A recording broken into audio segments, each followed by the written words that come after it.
ఆ rate high రైజులకే చెల్లు. రాయదుర్గం పక్కన ఒక ఎకరం 177 కోట్లకి వేలంలో భూమి పోయింది. ఏదో కంపెనీ కొనుక్కున్నది. ఆహా, ఎంత అద్భుతమైన విషయం ఇది, తెలంగాణ ఎంత డెవలప్ అయిందని నిన్న పేపర్లు మొత్తం ఊదరగొట్టినాయి. కానీ దాని వెనకాల ఉన్న కథ ఏంటి? ఆ 177 కోట్లలో వాడు ఓన్లీ ఇండిపెండెంట్ హౌస్ కట్టుకుంటుంది కదా తీసుకున్నది, లేకపోతే చిన్న బిల్డింగ్ నిర్మాణం చేసి చేసుకుంటుందిగా. వాడికి ఈ రాష్ట్రంలో ఎక్కడా లేని అపరిమితమైనటువంటి పర్మిషన్స్ ఇచ్చేస్తుంది ప్రభుత్వం. అందులో భాగంగానే వాడు అన్ని కోట్లకు కొంటాడు. ఇప్పుడు కేసీఆర్ ఆనాడు కోకాపేటలో 100 కోట్లకి ఎకరం అమ్మిండు. దాంట్లో ఏం కట్టుకోవడానికి 100 కోట్లకు పర్మిషన్ ఇచ్చారు, 100 కోట్లకు అమ్మారు.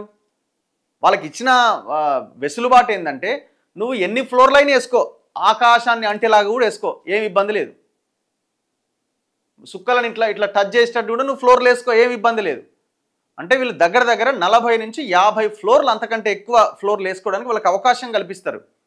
అట్లా వాడు బిజినెస్ చేసుకొని కొన్ని వేల కోట్ల రూపాయలు ఆ ఎకరం భూమిలో సంపాదించుకుంటాడు.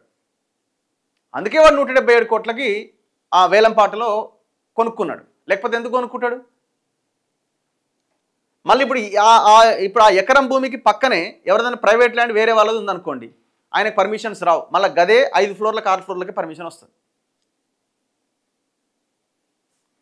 ఎకరం 177 కోట్లు అంటే గజం 3,75,000.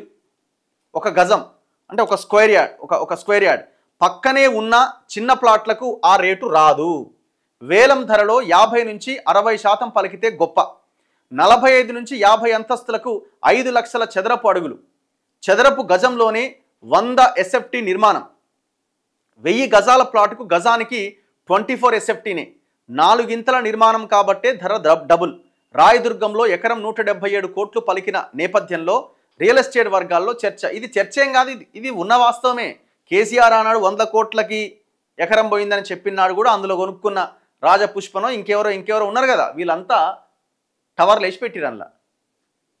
లేకపోతే ఎందుకు కొట్టాడండి? రియల్ ఎస్టేట్ డబ్బులు రాకపోతే 177 కోట్ల కొనుక్కున్నాడంటే అట్లీస్ట్ 1777 కోట్లన్నా వాడికి రావాలి. అట్లయితేనే కొనుక్కుంటాడు.